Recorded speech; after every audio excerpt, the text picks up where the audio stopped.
Hi guys, we are going to continue Wonder. Today we are reading 211 to 233. So if you are listening, enjoy, and if you're reading along, remember 211 to 233. Lobo.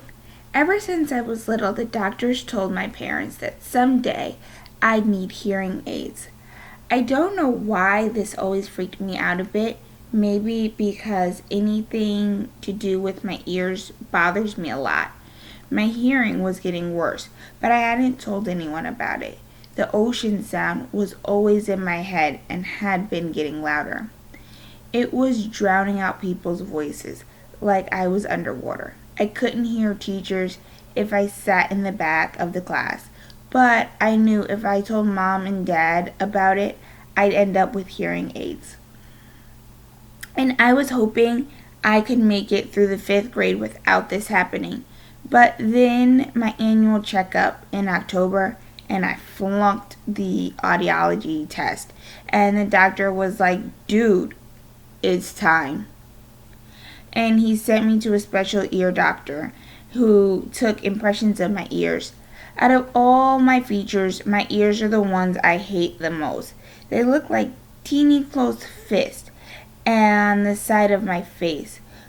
They're too low on my head too. They look like squished pieces of pizza dough sticking out from the top of my neck or something. Okay, maybe I'm exaggerating a little. But I really hate them. When the ear doctor first pulled the hearing aids out for me and Mom took a look, I groaned. "I'm not wearing that," I announced, folding my arms in front of me. "I know they probably look kind of big," said the ear doctor, "but we had to attach them to a headband because we had no way of making them so they would stay in your ear." See, normal hearing aids usually have a part that wraps around the outer ear and inner bud to hold the inner bud in place. But in my case, since I don't have outer ear, they had to put the earbuds on heavy-duty headband that was supposed to wrap around the back of my head. "I can't wear that, Mom," I whined. You'll hardly notice them," said Mom, trying to be cheerful. They look like headphones." "Headphones? Look at them, Mom," I said angrily. "Look, I look like a lowboat." "Which lowboat?" Mom said calmly. "Lowboat?" The doctor smiled as he looked at the headphones and made some adjustments. "The Empire Strikes Back, the bald guy with the cool bionic radio transmitter thing that wraps around the back of his skull. I'm drawing a blank," said Mom.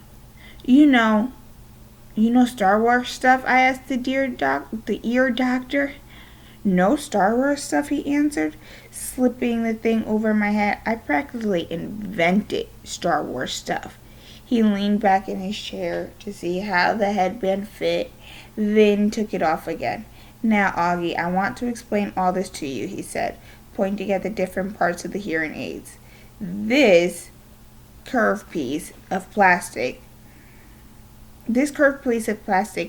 over here connects to the tubing on the ear mold. That's why we took those impressions back in December, so that this part, what that goes inside your ear, can fit nice and snug. This part is called a tone hook, okay? And this thing is the special part that we've attached to this cradle here. "The Lobo part," I said miserably. "Hey, Lobo is cool," he said the ear doctor. "It's not like they're saying you're gonna look like Jar Jar, you know? That would be bad." He slid the earphones on my head again carefully. "There you go, August. So, how's that?" "Totally comfortable," I said. "You'll get used to them very quickly." I looked in the mirror. My eyes started tearing up. All I saw were these tubes jutting out from either side of my head like antennas. Do I really have to wear this, Mom? I said, trying not to cry. I hate them. They won't make a difference. Give it a second, Bud, said the doctor. I haven't even turned them on yet. Wait until you hear the difference. You'll want to wear them. No, I won't. And then he turned them on. Hearing brightly. How can I describe what I heard when the doctor turned on my hearing aids? Or what I didn't hear? It's too hard to think of the words. The ocean just wasn't living inside my head anymore. It was gone. I could hear sounds like shiny lights in my brain.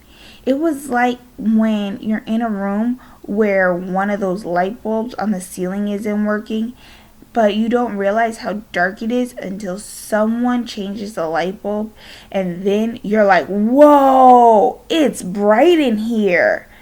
I don't know if there's a word that means the same as bright in the terms of hearing, but I wish I knew one, because my ears were hearing brightly now. How does this sound, Augie? Said the ear doctor. Can you hear me okay, buddy? I looked at him and smiled, but I didn't answer. Sweetie, do you hear anything differently, Mom said. You don't have to shout. You don't have to shout, Mom, I nodded happily. Are you hearing better, said the doctor. I don't hear the noise anymore, I answered. It's so quiet in my ears. The white noise is gone, he said, nodding. He looked at me and winked. Excuse me, guys. I told you you'd like what you heard, August. He made more adjustments to the left hearing aid. Does that sound different, love? Mom asked. Yes, I nodded. This sounds lighter. That's because you have a bionic hearing now, buddy, said the ear doctor, adjusting the right side. Now touch here. He put my hand behind my hearing aid. Do you feel that? That's your volume. You have to find the volume that works for you. We're going to do that next. Well, what do you think? He picked up the small mirror and had me look in the big mirror at how the hearing aids looked in the back. My hair covered most of the headband. The only part that peeked out was the tubing. Are you okay with your new bionic global hearing aids? The ear doctor said, looking in the mirror at me. Yeah, I said. Thank you. Thank you so much, Dr. James, said Mom.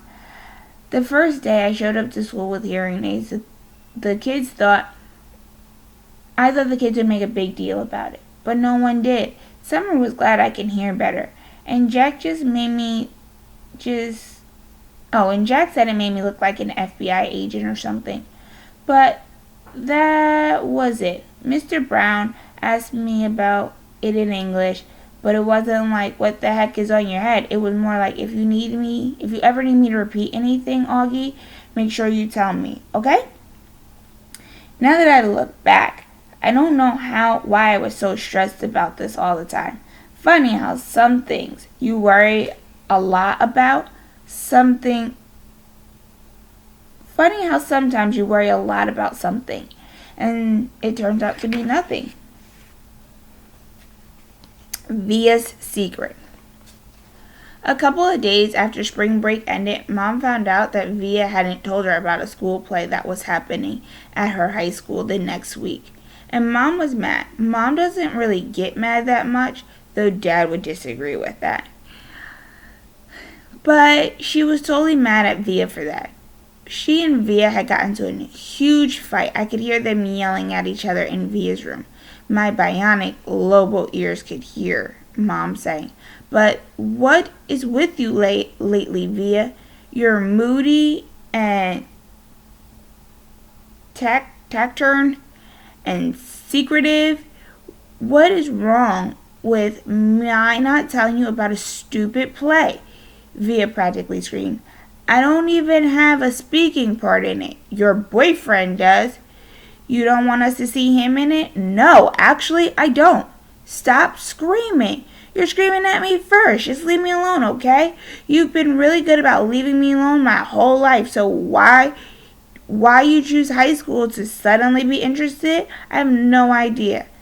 And then I don't know what Mom answered because all of a sudden it got very quiet and my bionic Lobo ears couldn't pick up the signal.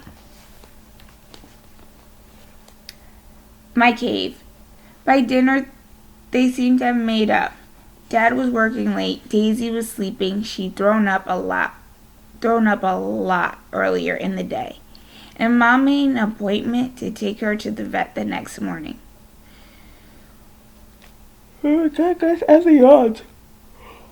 Sorry. The three of us were sitting down and no one was talking. Finally, I said, "So, are we going to go see Justin in the play?" Via didn't answer, but looked down at her plate. "You know, August," Mom said quietly, "I hadn't realized what play it was, and it really isn't something that you would be interesting to kids your age." "So, I'm not invited," I said, looking at Via. "I didn't say that," said Mom. "It's just, I don't think it's something you'd enjoy." "You'd totally get bored," said Via, like she was accusing me of something. "Are you and Dad going?" I said. "Dad'll go," said Mom. "I'll stay home with you." "What?" Via yelled at Mom. "Oh, great. You're going to punish me for being honest by not going?" "You didn't want us to go in the first place, remember?" answered Mom. "But now you know about it, and of course I want you to go," said Via. "Well, I've got to weigh everyone's feelings here, Via," said Mom. "What are you two talking about?" I shouted. "Nothing," they both snapped at the same time. "Just something about Via's school has nothing to do with you," said Mom. "You're lying," I said. "Excuse me," said Mom, kind of shocked. Even Via looked surprised.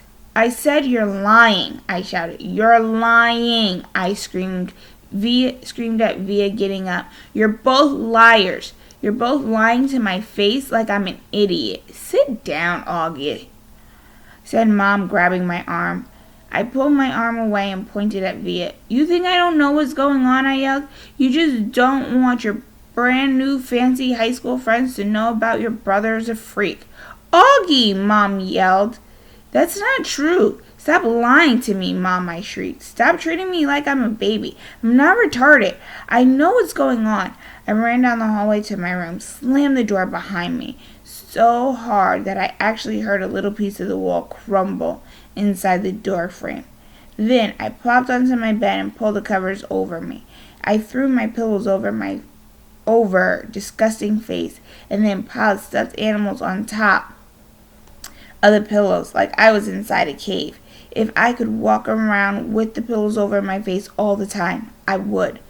I don't know how I got so mad. I wasn't really mad at the beginning of dinner. I wasn't even sad. But then all of a sudden, it all kind of just exploded out of me. I knew that Via didn't want me to go to her stupid play, and I knew why. I figured Mom would follow me into the room right away, but she didn't.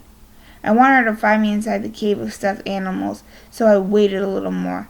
But even after 10 minutes, she didn't come in after me. I was pretty surprised. She always checks on me when I'm in my room upset about stuff. I pictured Mom and Via talking about me in the kitchen, and I figured Via was feeling really, really, really bad. I pictured Mom totally laying the guilt trip, and Dad would be mad at her when he came home too. I made a little hole through the pile of pillows and stuffed animals and peeked at the clock on the wall. Half an hour had passed, and Mom still hadn't come to my room. I tried to listen for the sounds in the other room. Were they still having dinner? What was going on? Finally, the door opened. It was Via. She didn't even bother to come over to my bed. She didn't come in softly like I thought she would. She came in quickly. "Goodbye." "Augie," said Via, "come quickly. Mom needs to talk to you." "I'm not apologizing." "It's not about you," she yelled. "Not everything in this world is about you, Augie. Hurry up. Daisy's sick. Mom's taking her to the emergency vet. Come say goodbye." I pushed the pillows off of my face and looked up at her. That's when I saw she was crying. "What do you mean goodbye?" "Come on," she said, holding out her hand. I took her hand and followed her down the hall to the kitchen. Daisy was lying down the stairway was lying down sideways on the floor with her legs straight out in front of her. She was panting a lot, like she'd been running in the park. Mom was kneeling by her side, stroking the top of her head. "What happened?" I said. "She just started whimpering all of a sudden," said Via, kneeling down next to Mom. I looked down at Mom, who was crying too. "I'm taking her to the animal hospital downtown," she said. "The taxi's coming to pick me up. The vet'll make her better, right?" I said. Mom looked at me. "I hope so, honey," she said quietly, "but honestly, I don't know." "Of course he will," I said. "Daisy's been sick a lot lately, Augie, and she's old, but they can fix her," I said, looking at Via to agree with me, but Via wouldn't look at me. Mom's lips were trembling. I think it might be time we say goodbye to Daisy. "Augie, I'm sorry." "No," I said. "We don't want her to suffer anymore, Augie," she said. The phone rang. Via picked it up. "Okay, thanks," and hung up. "The taxi's outside," she said, wiping her tears on the back of her head. "Okay, Augie, open the door for me, sweetie," said Mom, picking Daisy up gently like she had a huge, droopy baby. "Please, no, Mommy," I cried, putting myself in front of the door. "Honey, please, she's very heavy." "What about Dad?" I cried. "He's meeting me at the hospital," Mom said. "He doesn't want Daisy to suffer, Augie." Via moved me away from the door and held it open for Mom. "My cell phone's on if you need anything," Mom said to Via. "Can you cover her with a blanket?" Via nodded, but she was crying hysterically now.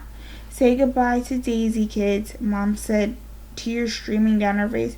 "I love you, Daisy," Via said, kissing Daisy on the nose. "I love you so much." "Bye, little girlie," I whispered into Daisy's ear. "I love you."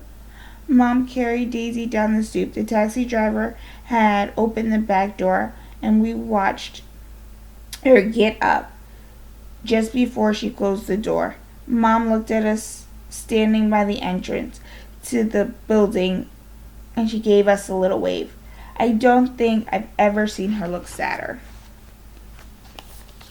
"I love you, Mommy," said Via. "I love you, Mommy," I said. "I'm sorry, Mommy." Mom blew a kiss to us, and we closed the door. We watched the car leave, and Via closed the door. She looked at me for a second, and then hugged me very, very tight while we both cried a million tears. Daisy's toys. Justin came over about a half hour later. He gave me a big hug and said, "Sorry, Augie." We all sat down in the living room, not saying anything. For some reason, Via had taken all of Daisy's toys from around the house and put them on a pile on the coffee table. Now we were just staring at the pile. "She's really the greatest dog in the world," said Via. "I know," said Justin, rubbing the back of Via's neck. "She just started whimpering, like all of a sudden," I said. Via nodded. "Oh, she just started whimpering like all of a sudden," I said. Via nodded. "Like 2 seconds after you left the table," she said. "Mom was gonna go after you. Daisy just started whimpering." "Like how?" "Just whimpering." "I don't know," said Via. "Like howling?" I asked. "Augie, like whimpering," she said impatiently. "She was just moaning like something was really hurting her. She was panting a little crazy, and then she just plopped down, and Mom went over and tried to pick her up and whatever, and she obviously is hurting. She bit Mom." "What?" I said. "She tried to touch her stomach. Daisy bit her," Via explained. "Daisy never bites anyone," I answered. "She wasn't herself," said Justin. "She was obviously in pain." "Daddy's right," said Via. We shouldn't have let her get this bad." "What do you mean?" I said. "He knew she was sick? Augie, Mom's taken her to the vet like 3 times in the last 2 months. She's been throwing up left and right. Haven't you noticed?" "But I didn't know she was sick." Via didn't say anything, but she put her arm around my shoulders. Sorry guys, my nose is itchy all of a sudden. She put her arms around my She put her arms around my shoulders and pulled me closer to her. I started to cry again. I'm sorry, Augie, she said softly. I'm really sorry about everything, okay? You forgive me? You know how much I love you, right? I nodded. Somehow the fight didn't seem to matter. Was Mom bleeding? I asked. It was just a nip, said Via, right here. And she pointed to the bottom of her thumb, exactly where Daisy bit Mom. It didn't hurt. Mom's okay, Augie. She's fine. Mom and Dad have come home 2 hours later. We knew the second they opened the door Daisy wasn't with them and that Daisy was gone. We all sat down in the living room around the pile of toys. Dad told us what happened at the animal shelter, how the vet took x-rays and blood tests and it came back and she had a huge mass in her stomach. She was having trouble breathing. Mom and Dad didn't want her to suffer. So Daddy picked her up in his arms like he always liked to do, with her legs straight out in the air, and Mom kissed her goodbye over and over and whispered to her while the vet put the needle in her leg, and then after about a minute she died in Daddy's arm. It was so peaceful, Daddy said. She wasn't in any pain at all, like she was just going to sleep. A couple of times while he talked, Dad's voice was trembling and he cleared his throat. I've never seen Dad cry before. I saw him cry tonight.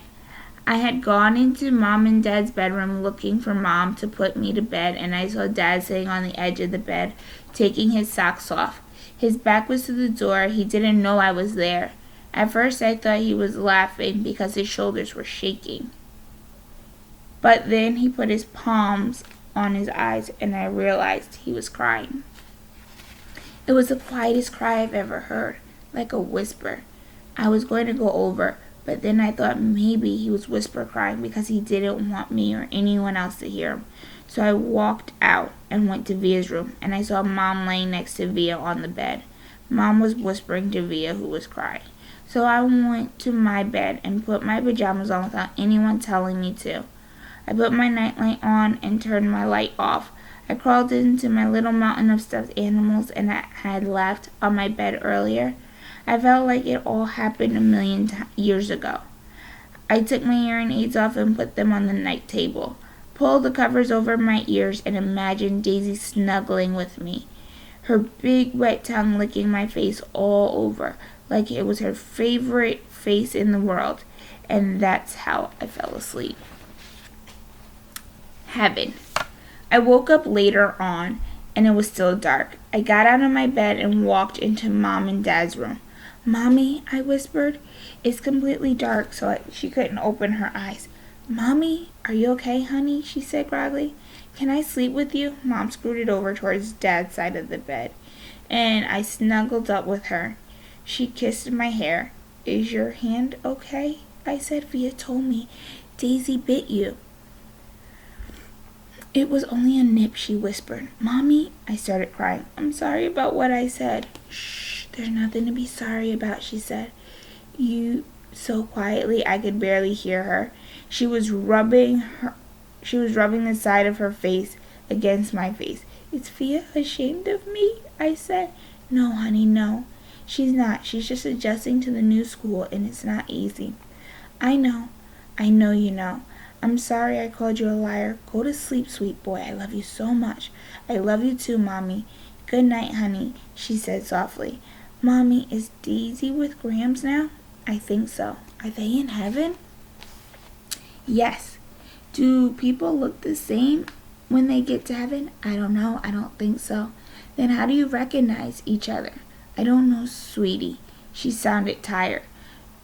They just feel it. You don't need your eyes to love, right? You just feel inside of you. That's how it is in heaven. It's just love. And no one forgets who they love. She kissed me again. Now go to sleep, honey. It's late. I'm so tired. But I couldn't go to sleep even after I knew she had fallen asleep. I could hear Dad sleeping too. So I imagine I could hear Via sleeping down the hallway in her room, and I wondered if Daisy was sleeping in heaven right then. If she was sleeping, was she dreaming about me? And I wondered how it would feel to be in heaven someday and not have my face matter anymore. And just like that, just like it never mattered to Daisy. Understudy. Via brought home 3 tickets to her play a few days after Daisy died. We never mentioned the fight we had over dinner again. One night of the play, right before she and Justin were leaving to get to their school early, she gave me a huge hug and told me she loved me and she was proud to be my sister. This was my first time in Via's school. It was very much bigger than her old school and 1,000 times bigger than my school. More hallways, more room for people. The only really bad thing about my bionic Low-Bolt hearing aids was the fact that I couldn't wear a baseball cap anymore. In situations like these, baseball caps totally came in handy. Sometimes I wish I could still get away with wearing my old astronaut helmet I used to wear when I was little. Believe it or not, people would think seeing a kid in an astronaut helmet was a lot less weird than seeing my face. Anyway, I kept my head down as I was walking right behind Mom in the long, bright hallways. We followed the crowd to the auditorium where students handed out programs in the front office. We found seats in the 5th row close to the middle. As soon as we sat down, Mom started looking inside her pocketbook. I can't believe I forgot my glasses, Mom said. Dad shook his head. Mom was always forgetting her glasses or her keys or something or other. She was flaky in that way. You want to move closer, said Dad. Mom squinted at the stage. No, I can see okay. Speak now, forever hold your peace, said Dad. I'm fine, answered Mom. Look, there's Justin, I said to Dad, pointing to Justin's picture on the program. That's a nice picture of him, he said, nodding. How come there's no picture of Via, I said. She's an understudy, said Mom. But look, here's her name. Why do they call it an understudy, I asked. Wow, look at Miranda's picture, said Mom to Dad. I don't think I would have even recognized her. I would have ever recognized her. Why do they call it an understudy? I repeated. It's what they call someone who replaces the actor if they can't perform for some reason, answered Mom. Did you hear Martin is getting remarried? Dad said to Mom. Are you kidding me? Mom answered like she was surprised. Who's Martin? I asked. Miranda's father, Mom answered, and then to Dad. Who told you? I ran into Miranda's mother on the subway. She's not happy about it. He has a new baby on the way and everything. Wow, said Mom, shaking her head. What are you guys talking about? I said. Nothing, answered Dad. But why do they call it an understudy? I don't know, Augie Doggy, Dad answered. Maybe because the actor kind of study under the main actors or something? I really don't know. I was going to say something else, but then the lights went down and the audience got very quiet very quickly. Dad, can you please not call me Augie Doggy anymore? I whispered in Dad's ears. Dad smiled, nodded, and gave me the thumbs up. The play started. The curtains opened. The stage was completely empty except for Justin, who was sitting on an old rickety chair tuning his fiddle. He was wearing an old-fashioned type suit with straw hat. The play was called Old Town. He said to the our play is called Old Town, he said to the audience. It was written by Thornton Wilder, produced and directed by Philip Davenport. The name of the town is Grover's Corners, New Hampshire,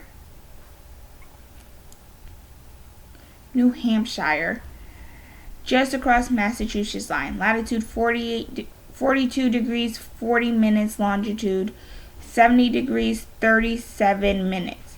The first act shows the day in our town. The day is May 7th, 1901. The time is just before dawn. I knew right then and there I was going to like the play. It wasn't like the other plays I've been to, like The Wizard of Oz or a cloudy chance of meatballs. No, this was grown-up seeming. I felt smart sitting and watching it. A little later in the play, the character named Mrs. Webb calls out for her daughter, Emily, and I knew from the program that was Miranda who was playing. So I leaned forward to get a better look. "That's Miranda," Mom whispered to me, squinting at me from the stage. When Emily walked out, she looked so different. "It's not Miranda," I whispered. "It's Via." "Oh my God," Mom said, launching forward in her seat. "Shh," said Dad. "It's Via," Mom whispered to him. "I know," whispered Dad, smiling. "Shh." Okay, guys, this is where we're going to leave off. Remember, check out the discussion post to answer the questions. And I'm really enjoying your responses, so keep up the great work.